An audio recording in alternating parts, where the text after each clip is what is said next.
Hello. This is your boy BK. I am.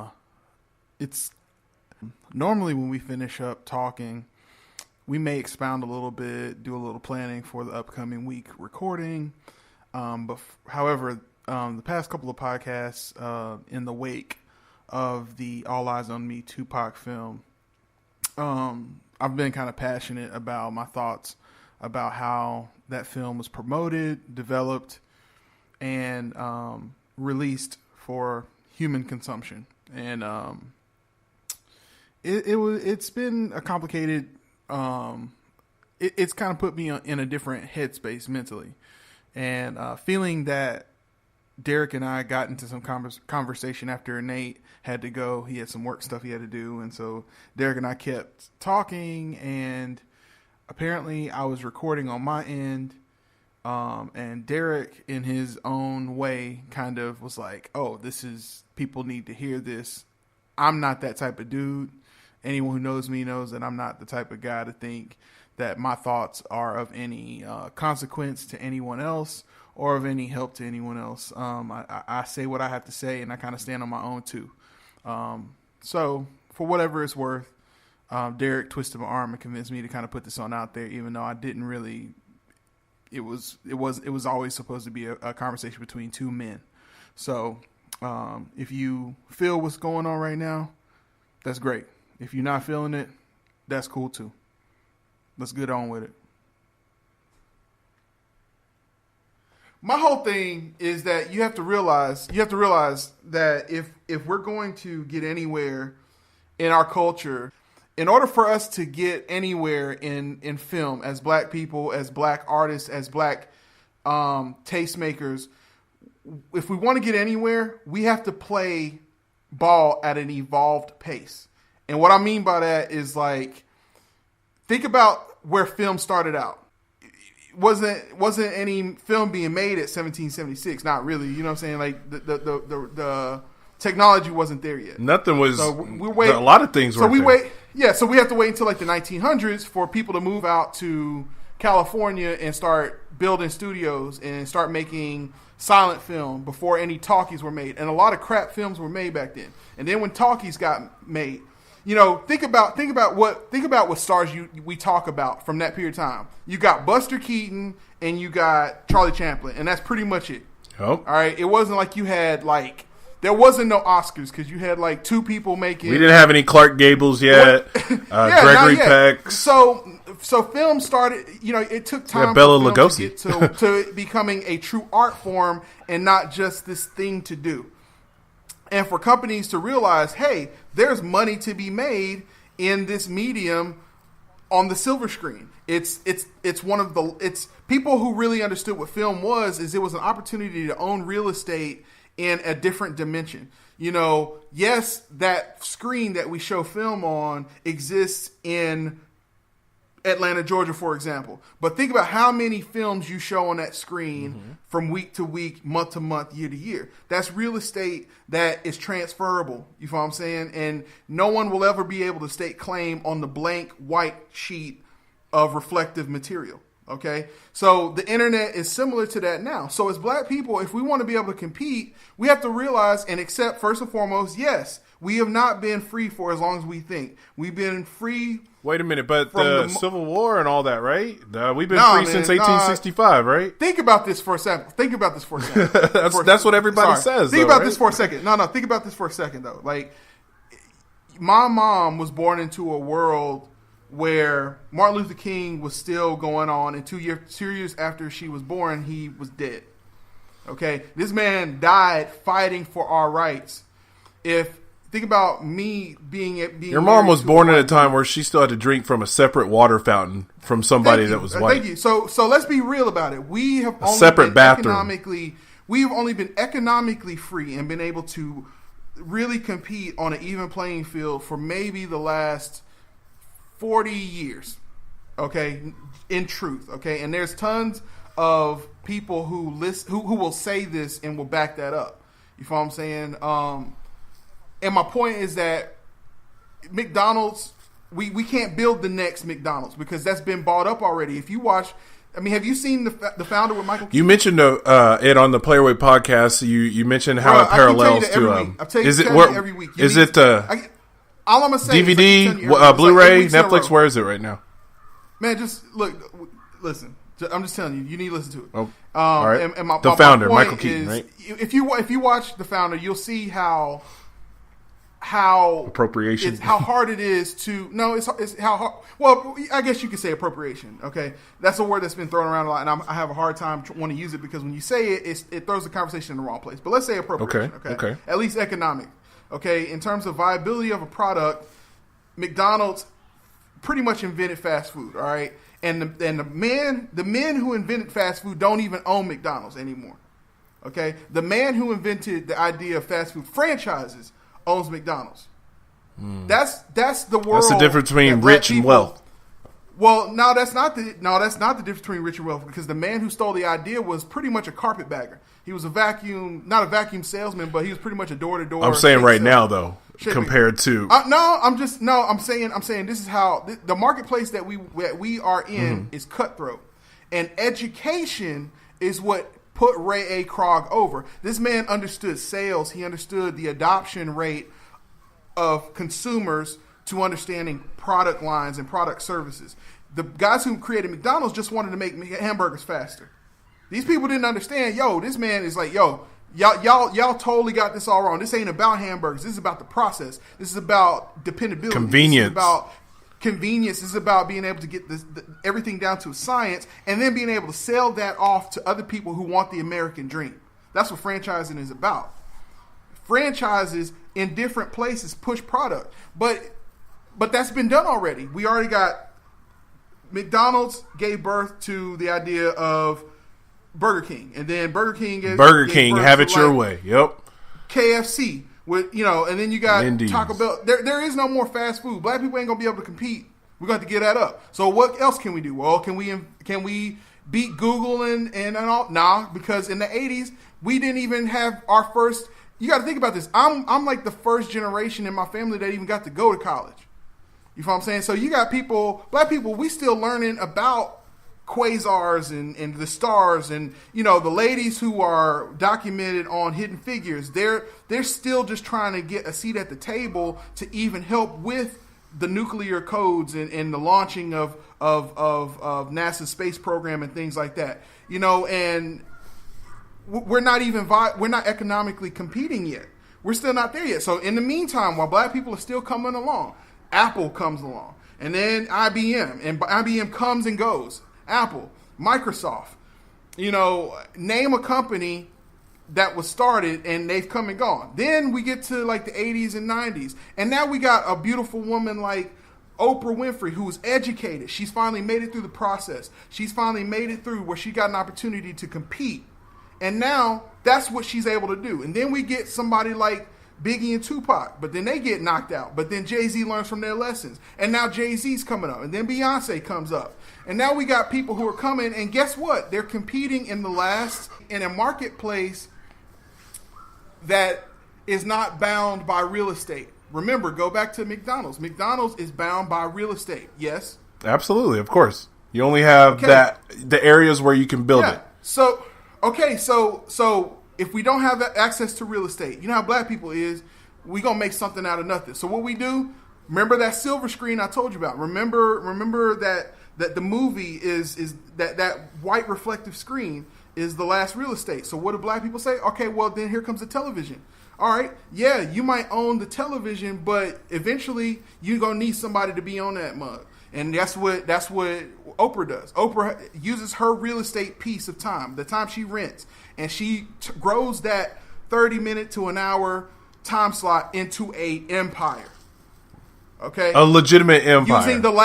Using the last real estate a billionaire we now have, which is intellectual property. Okay, intellectual property has been stolen from black people from the get-go. When it comes to patents and stuff, if anything was made before 1865, black people probably created it. You know what I'm saying? I know we just talking just on the phone, just me and you, but I'm telling you, like, this is what happens. You know what I'm saying? So what intellectual property do we have left? Kanye West is trying to tell y'all. Kanye West is trying to tell you, listen, I'm trying to get into fashion. This man has intellectual property. He's trying to make the Yeezys. He's trying to make his line. And it's not great. Remember the analogy I told you about. When we first started making movies, when they were silent movies, not all of them were good. When we made the first McDonald's, they weren't all great. If you watch the founders, some of them failed at first. In fact, the McDonald brothers, when they first started off trying to franchise McDonald's, it failed. Okay? So Are you decades. saying like hold on. It takes decades. Hold on. It takes decades. Yeah, that's exactly for you to perfect the process. To perfect upon a process. So something like All Eyez on Me, the Tupac movie, was it a perfect movie? In Snoop Dogg's mind, it was, but he's not a movie maker. That's the reason why the dude don't make movies. Okay, Ice Cube makes movies, and every time you hear Ice Cube talk about the movie, what does he say? Oh, I ain't had a chance to see it yet. Ice Cube know what he doing. He know it ain't that great of a movie. But what do we need to do as black people? We need to support black film, because if white people didn't support film to begin with, it would not be this billion upon billion dollar industry that is now worldwide.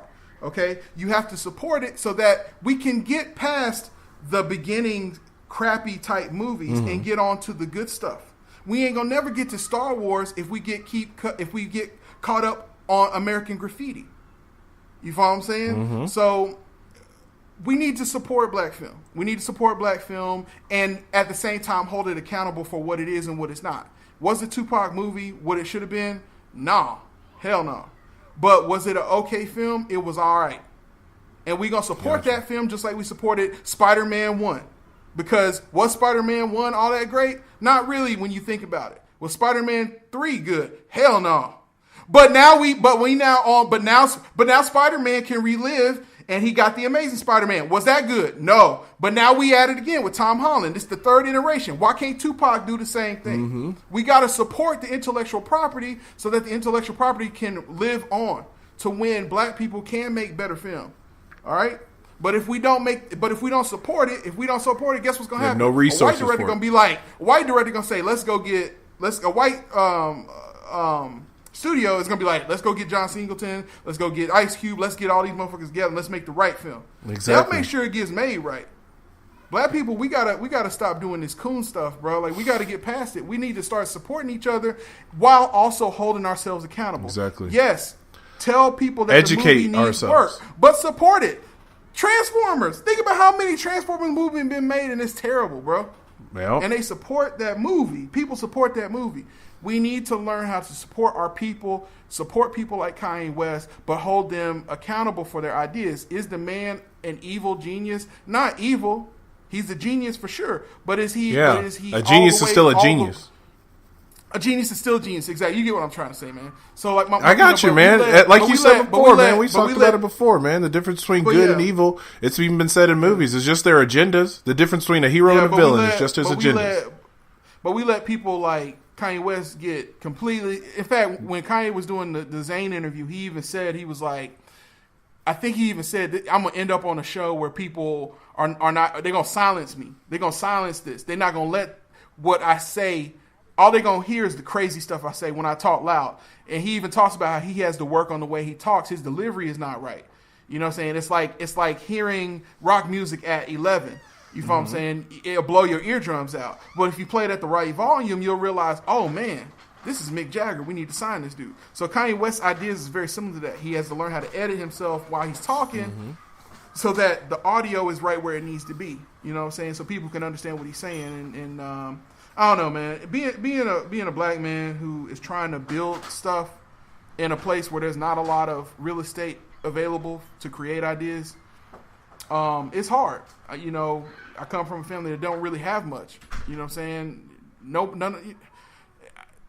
All the stuff I know how to do, no one else in my family knew how to do. Your point of view is so, it has such a broad brush, and you can be so specific on what you're detailing. I've known you since we were kids. You have broken the mold of so many what society has clashed down on stereotypical black youth. You were a playwright. You were an actor in high school and junior high. You sang. You were in the Esprit in our high school, which was a very specific type of choir. You watched wrestling. You studied audiovisual. You've done all these things. Hold on a second. Hold on for a second. You sound like you're recording this. Are you recording this? Huh? Say what? You sound like you're recording this. No. You sound like you... Yeah, I'm recording this, man. People don't know that the real interesting man in the world is named BK Jackson in Georgia. Man, why are you recording this, man? Because, man, this is interesting. This is interesting stuff. You're speaking on things that everybody is thinking about, but people are timid to discuss because race is still it's a difficult subject. It's a difficult subject to talk about these things. You know why it's difficult? You know why it's difficult to talk about, though? I told my homeboy, I told a friend of mine, since I know you're recording this, I'm not going to say nobody's name because I ain't going to be the feds on anybody. But I told a Caucasian friend of mine recently that what people don't realize is people think we have a race issue, but what we have is a generational education issue. Yes. Say that again, man. Say that again. A generational education. Generational education. We have because of healthcare being what it is. You got my grandmother living. You got my mom living, and you got me living. And if I had kids, they'd be living right now. And if I had kids at the time that my mom had kids, I'd have kids that were old enough to vote. So technically, there's 4 generations of people that are living right now post civil rights movement, post Jim Crow. Yep. All right. Yep. Some of those people are black leaders through like Al Sharpton type people. And then some of them are black leaders because of their endeavors like Ice Cube. And then some of them have a seat at the table to have a conversation that are at my age that normally would not have a seat at the table. But because of technology, somebody who's like 21 Savage or Kodak Black, if they wanted to, could have a voice. They could move the culture forward and have a conversation. And have a seat at the table to have a conversation on primetime television that is unprecedented. And then kids, if they really wanted to, like Kid Obama, could have an opportunity. So all 4 of these people are sitting at the table, and they all 4 have different experiences. My grandmother remembers what it's like to not be able to sit at the front of the bus, remembers what it's like to not be able to drink at the same or have the lunch. You know what I'm saying? My mom vaguely kind of remembers stuff like that because she was a baby. Not really. But she does. But she did live in a post JFK assassination, post black leader assassination world. And then you got me who grew up watching a different world and watching Heathcliff Huxtable and realized that I could be what I want to be. You know what I'm saying? I know I can be what I want to be if I work hard at it. I remember that song as a kid. You know what I'm saying? So I grew up believing that was true. And the hard truth for me was when I got to college, you and me, you decided you wasn't going to go to college. I decided I was going to go to college. I didn't really even know what I was doing. I got to college and realized that I was ill-equipped. And I'm going to risk saying something because people, you can't really say this, but like, for lack of a better term, I was mentally quote unquote retarded. Like, and what I mean by that is I was slower mentally. That's what the word. Like when I got to college, means. I flunked out of my first year because I did not know basic. I knew how to cook for myself because my mom. I was a latchkey kid. I knew how to cook for myself. I knew how to clean up behind myself. I knew how to wash clothes. I remember teaching one of my white friends in college how to wash clothes at a laundromat because their parents never taught them that. Because I knew how to grocery shop. I remember when my wife and I first got together and we was making like no money in college. I knew how to go with $20 and we came home with like a bunch of groceries. Because I knew how to cut. I knew how to cut them potatoes. I knew how to do whatever I had to do, cook them eggs and hustle. I also knew how to hustle because while I grew up in Oak Cliff and I grew up in parts of North Dallas that weren't all that great.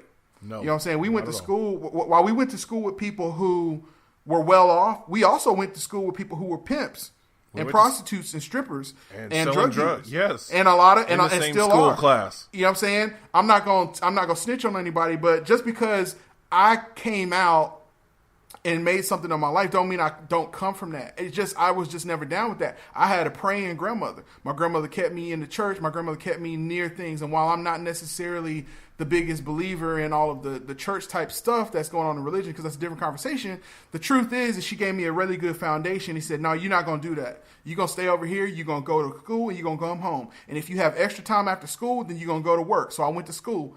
I went and then I started working. That's right. I remember. Other kids, you and I, we didn't go to dances like the other kids did. We went to like 2 dances, prom Senior and like year. one other one, homecoming and then Senior prom. year. That's that was it. Everything else, we was at home. We was in them books and came home and you and I, we watched wrestling and we talked about kid stuff. I kind of kept myself in a place where I was mentally behind in terms of social interaction and in terms of economic viability.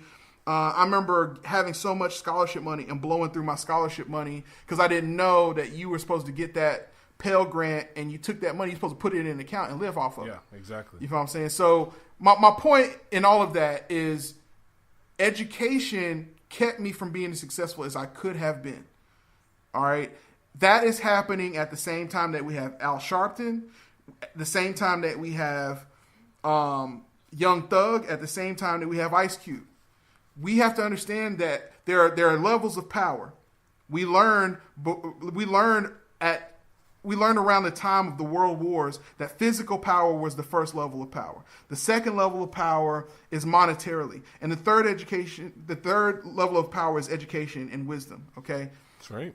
Until black people understand that we have to get wisdom. You don't necessarily have to go to school to get it, but you have to get true wisdom to be able to compete with these people. Because you have to figure out, how can I be economically viable in a world where my counterparts had hella time to get ahead? They don't even. Okay? You're not even educated on the basics even Hispanic on that, people, what you just even said. Hispanic people, even people who come from Central and South America, if they really want to get to America, there's a land bridge to get you there.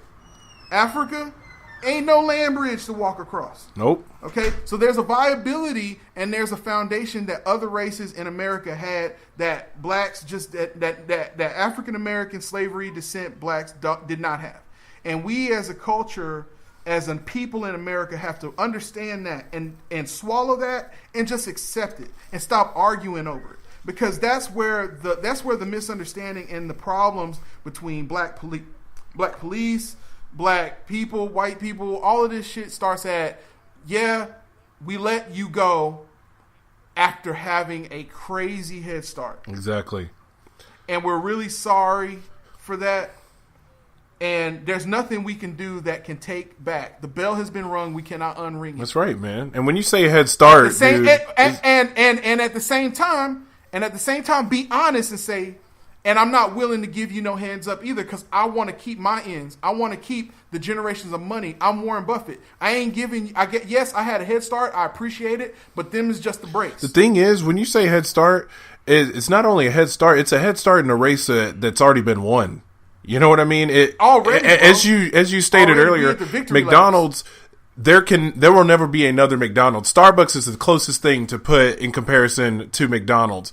There will never be another coffee shop that will do that. There will never be another fast food joint that will do that, because the race has already been started, ran over, and the winners have already been accounted for. It's just now been delivered to be like, oh, just so you know, this is the race that we're competing in. We're not going to tell you at all what the rules are, how to win the race, even what the path of the race is on, because we've already won it. And as you just stated, we're keeping our generational money that's going to maintain the next 15 to 40 generations. But good luck. Here you go. Get some cameras and some sound equipment. See what you can do with movies. See what you can do with music that we've appropriated. You guys are good at music. You go ahead and do that. And I mean, it's, I think I said a lot of stuff, and it's a lot. There's a lot of talking points here, really. Here's the totally didn't read synthesis of what I'm trying to say. The nugget of truth behind what I'm trying to say is that I want black people to be better, but we're not going to get better until we educate ourselves about the world that we live in and start being real about where we're at and stop being bitter about it. Stop being angry. Because there's a privilege to what we have. Because we have what we have and where we started out, the expectations are low. The expectation. Say what? I'm getting excited at World Star Hip Hop videos, please. No, you're so stupid. No, dude, I mean, that in jest, but like in actuality, man, what's the most common thing you usually see shared? Is it going to be a? Yeah, I mean, again, but again, I don't want to go into that. I want to go into that because that goes back into the education thing I was talking about. You know what I'm saying? So my point in all of that is just to say, like, learn something, learn the truth. Stop getting angry over stuff that don't matter. The N-word, yes, it's hurtful. Yes, it's painful. But we got too much stuff. We got too much paper to stack to be worried about somebody calling you the nigga. Really? You know what I'm saying? Really do. Let Bill Maher go. Like, let that go, nigga. Like, let's get on to this money. Let's get on to making these ends, because the only way, and I know it sounds weird for me to say let's get to this money because that sounds like some hip-hop shit. But let's be honest about this. Economic viability is the only thing that businesses respect. Economic viability. That's it. Okay? What are your numbers? Don't make ourselves economically viable, what's your then who cares about a Tupac movie? Who cares about World Star Hip Hop? You know what I'm saying? The man who created World Star Hip Hop and the amount of money and he made for people, the amount of people he put on, that Q did not die. That man died of a heart attack early. You know what I'm saying? We have to educate ourselves about what we're doing to our body. Health. What the food companies are doing to our body. Health. We have to understand ourselves we have to educate ourselves about wealth. We have to understand ourselves, really help ourselves. Health, wealth, and stealth. Educate ourselves on understanding the stealth exactly behind how to make these moves in a room full of vultures. That's right. You know what I'm saying? And that have already feasted. He got to reach back. No, people like Jay-Z got to reach back, and maybe I don't know any better. Maybe I'm not educated. Maybe he has reached back, but I do know that somebody like Oprah or somebody like Kanye or somebody has to be the next Martin Luther King. Somebody has got to be willing to take that bullet, but don't nobody want to take no bullets. Everybody wants to look at Tupac. Everybody wants to look at Biggie. Everybody wants to look at Martin Luther King. Everybody wants to look at Malcolm X, but don't nobody want to take no bullets. We got a lot of cowards out here today. Everybody want to make money for themselves and say, "Well, I can't make money for everybody else." But you can educate us. Yeah. In a world where I can learn how to play Pokemon Go and cheat at it and play in Wisconsin and get Pokestops in Georgia. In a world where I can learn how to get voiceover work done for $5 on a website. In a world where I can buy anything I want to as long as I have enough credit to front it and get it delivered to my door in seconds. And y'all can't get on TV and educate black people on where education is really about. Dude, it reminds me of that episode of the Boondocks about 10 years ago when they unfroze Martin Luther King. Very humorous premise. Yeah, man. But how he spoke to everybody was exactly, it's so relevant even right now. Right now. That's why, there's no one, like you said, that's willing to take that bullet. That's why I look at Kanye West and I idolize him so much more, because this man has been willing to talk about stuff. If you listen, if you peep game, if you listen to what this man is actually saying, this man is putting you on to some knowledge.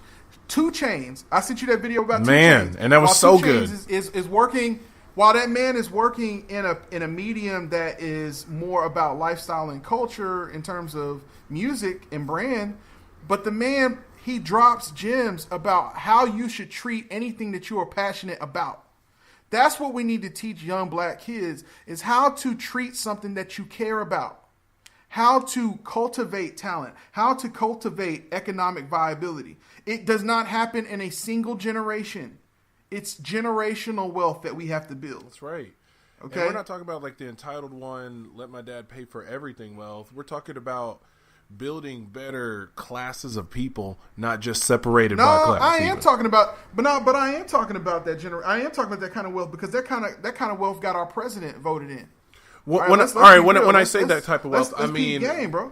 That type of wealth, but not necessarily the type of person that's always attached to it. An educated person that knows the struggle to even get to there. I mean, not the kid that doesn't know the struggle of what it is that doesn't know what a $20 bill is. You know what I mean? I hear what you're saying, though. But then you got to take the good with the bad. Well, of course, yeah. Which is what you mentioned when you go back to like the Tupac movie. That's the bad, but we got to take the bad with the whatever. Yeah. Yeah. So you're gonna have that Donald Trump wealth type of kid. Mm-hmm. Yeah, we will. Kid. I'll be happy to meet him. I'll be happy to meet him when we finally do get him. Somebody who can. It'll mean something. without running a campaign because he got enough money to do it. Yeah. Just cause. Donald Trump ran for president just cause. Literally. You know how much money Obama had to raise? And what's crazy is the cost of what Hillary put up versus what Donald put up in their campaigns. Yeah. Like, Hillary put up almost 5 times the cost of what Donald Trump even had to. And that was Hillary. Yeah, I mean, I know I say some stuff. I know I'm saying some stuff because I'm just talking to you. I'm not talking to the whole world. Yeah. And if this ends up to a place where the whole world hears it, they're going to be mad about a lot of stuff I said. But get mad. Get passionate because at least you're doing something. That's the whole point. That's what Tupac was trying to say, bro. That should have been the whole message behind the Tupac movie, man. He even said it. He said, I may not be the guy that changed the world, but I guarantee I'll be the spark that ignites the mind. So maybe I'm the spark that ignites maybe I'm the spark he ignited. And maybe we got several sparks that have to go before we catch flame. But hopefully we'll catch flame. Hopefully people will understand. People will get pitchforky and mad. I want people to get mad about this if they hear this. Because you know what you're reminding me of right now? Needs to be willing to take that bullet. You know what I'm saying? You know what you're reminding me of right now? When you said you want to get mad, you're reminding me of the quote from Howard Beale, movie The Network, 1976, where about the TV anchorman that goes crazy and he spits hot truth with this. If I may I read you his quote? Yeah. Bro, go ahead. I don't have to tell you things are bad. Everybody knows things are bad. It's a depression. Everybody's out of work or they're scared of losing their job. The dollar buys a nickel's worth, banks are going bust, and shopkeepers keep a gun under the counter. This is quoted from 76. Punks are running wild in the street, and there's nobody anywhere who seems to know what to do, and there's no end to it. We know the air is unfit to breathe and our food is unfit to eat, and we sit watching our TVs while some local newscaster tells us that today we had 15 homicide and 63 violent crimes, and if that's the way it's supposed to be. Like, we just accept that. We know things are bad, worse than bad. They're crazy. It's like everything everywhere is going crazy, so we don't go out anymore. We sit in the house, and slowly the world we're living in is getting smaller, and all we say is, please leave us alone in our living rooms. Let me have my toaster and my TV and my steel-belted radials, and I won't say anything. Just leave us alone. I'm not going to tell you. I'm not going to leave you alone. This is the part that reminds me of you. I want you to get mad. I don't want you to protest. I don't want you to write it. I don't want you to write your congressman because I wouldn't know what to tell you to write. I don't know what to do about the depression and the inflation and the Russians and the crime in the street. All I know is that first you've got to get mad. You've got to say, I'm a human being, goddammit. My life has value. So I want you to get up now. I want you all to get up out of your chairs. I want you to get up right now and go out to the window, open and just yell, I'm mad as hell. I'm not going to take this anymore. And then he goes on to say that that's what he wants you to do. And he's like, you got to get passionate about it. And we talked about this recently, how in human arguments, it's so easy to get passionate and have an emotional reaction because that's what's gratifying to us. It feels good to get mad, to get frustrated and get angry, get jealous. But the other side of that coin, you got to bring. But the danger of that is like blowing your load too much, too soon. Exactly, you know, because the logic that's supposed to carry on with it dwindles down because we're so emotional. But we have to get mad for the right reason. Human beings were designed to get emotional about things, and it's supposed to inspire us to move in a different direction than what we've been doing. Exactly. And the problem is we have a lot of little mini conversations about Bill Maher saying the N-word, and then it don't really matter. Or we'll have a situation where, OJ gets off or something like that, and then there's something that happens. And Norm Macdonald lost his job on SNL from doing the Weekend Update for making all those jokes about how OJ was guilty. But come on, man, he wasn't wrong. There are these little victories we get, like the Los Angeles riots. These little small, which there's even debate about whether or not black people was even behind the LA riots, but that's a different conversation anyway. We had these little victories here and there with riots and protests and things like that. And then guess what? Like you said in the Network, I ain't never seen Network before, bro. I recommend it. Then. But it's mentioned in Zeitgeist. But my point is that my thoughts were original. I did not come up from these from. I know else. that. Yeah. If I'm saying my point is what people want to do is they want to go back to their toaster oven and to their MP3 player and all this other stuff, and they don't want to talk about it. And unfortunately, that's what our podcast is about. And our podcast is about just what you do when you get off of work. Sometimes. There's a time and a place for conversations like these, and there's a time and a place to just relax and chill. Because as human beings, we have to go back home and we got to rest, reset, so that we can go back out there and fight that good fight. But after we watch the movies, after we smoke what we smoke, after we drink what we drink, after we fuck what we fuck, then we got to get back out there and do what Martin Luther King did, which got him killed. So if we're not willing to do the things that it takes to get killed, then we shouldn't be talking no way. And if we don't really want to be economic viable, then let's stop arguing for it. And if we don't really want to be treated like equals, which means, yeah, I might undercut you like the McDonald's brothers did. Then if you don't want to be treated like true equals in business where nobody gives you a hand up, when you got to get for self, you got to do for self so that you can build that wealth, then let's not talk about it. So, you know what I'm saying? Anyway, man. In other words, you would be... Listen. You about that action. I listened to that. When I was a kid, man, I was dumb enough to listen to that Ice Cube song, Till We Rich.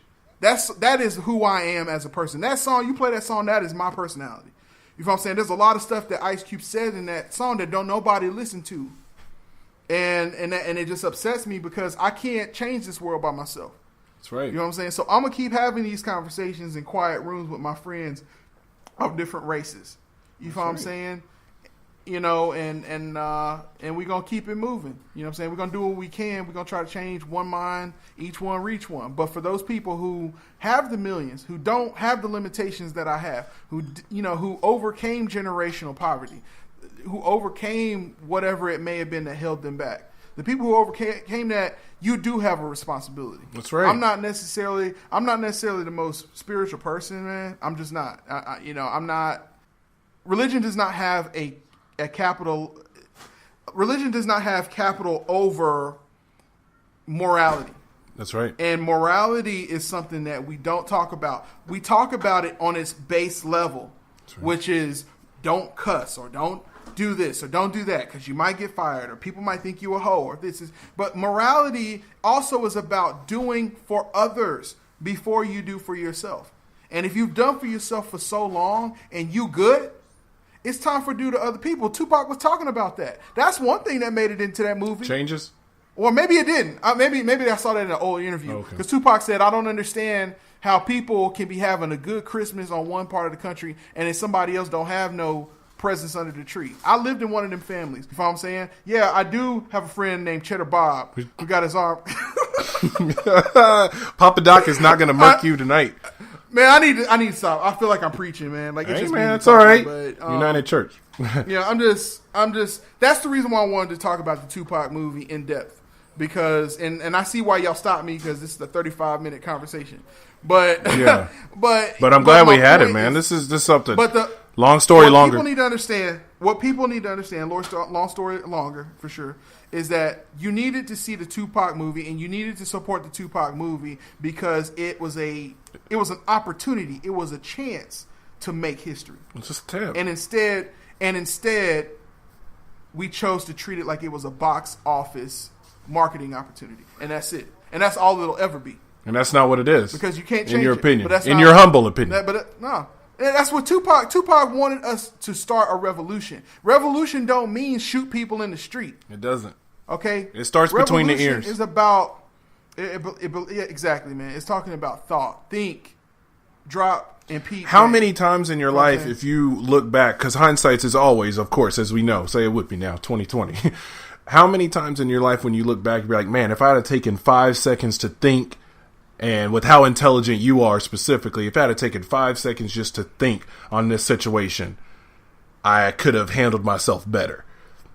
Well, see, here's why it doesn't apply. Because and it may sound like a cop-out, but I just now in the last 2 years got to this place mentally. And that's the thing. But no, that actually goes right with what I'm saying. How many times, but now that you have this clarity, how many times can you look back in your life and realize just that simple moment of just taking time to actually formulate a coherent thought, logic, use the education that you learned, the health, wealth, and stealth applied to the conversation, how many times could that have changed maybe an outcome or something for you?